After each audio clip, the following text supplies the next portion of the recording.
അപ്പൊ മനുഷ്യനിർമ്മിത ഏതൊരു വസ്തുവിന്റെ മുകളിലും അതിന്റെ നിർമ്മാതാവിന്റെ നാമം കൊത്തിവെക്കുന്നത് പോലെ മനുഷ്യൻ ഒരു സൃഷ്ടി എന്നുള്ള നിലക്ക് അവന്റെ സൃഷ്ടിബോധത്തിൽ കൊത്തിവെക്കപ്പെട്ട അനിഷേധ്യമായ സത്യമാണ് ഈശ്വരബോധം എന്നുള്ളത്, ദൈവബോധം എന്നുള്ളത്. അത് നാവ് കൊണ്ട് നിഷേധിച്ചാലും ഹൃദയം കൊണ്ട് സമ്മതിച്ചുകൊണ്ടേയിരിക്കും. വൈദാ ജാഅതുഹും ആയാതുനാ മുബ്സിറത്തൻ ജഹദൂ ബിഹാ വസ്തൈഖനത്ഹാ അൻഫുസുഹും. അവരുടെ കണ്ണ് തുറപ്പിക്കുന്ന ദൃഷ്ടാന്തങ്ങൾ അവർക്ക് മുമ്പിൽ എത്തിയാലും അവരത് നിഷേധിക്കും, ഈശ്വര സത്യത്തെ നിഷേധിക്കും. അവരുടെ ഉള്ള ആ സത്യത്തെ ഏറ്റുപറയുകയും ചെയ്യും.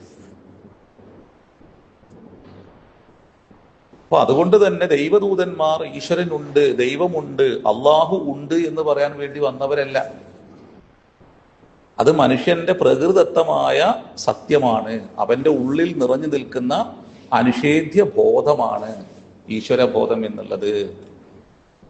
പിന്നെ ലോകത്ത് ദൈവദൂതന്മാർ വരുന്നത് മനുഷ്യൻ ഉണ്ടെന്ന് പറയുന്ന ആ സത്യത്തിന്റെ മഹത്വം അവന് ബോധ്യപ്പെടാതെ തിരിച്ചറിയാതെ പോകുമ്പോൾ അവൻ കല്ലും മണ്ണും മരവും മനുഷ്യനിൽ എന്താക്കും? ദൈവങ്ങളാക്കി മാറ്റും. അവിടെ മനുഷ്യനോടുള്ള കാരുണ്യമായി ദൈവദൂതന്മാർ വരികയും അവൻ സ്വയം സമ്മതിക്കുന്ന സത്യത്തിന്റെ മഹത്വത്തെ ബോധ്യപ്പെടുത്തി കൊടുക്കുകയും ചെയ്തു. അപ്പൊ ദൈവം ആരാണ്?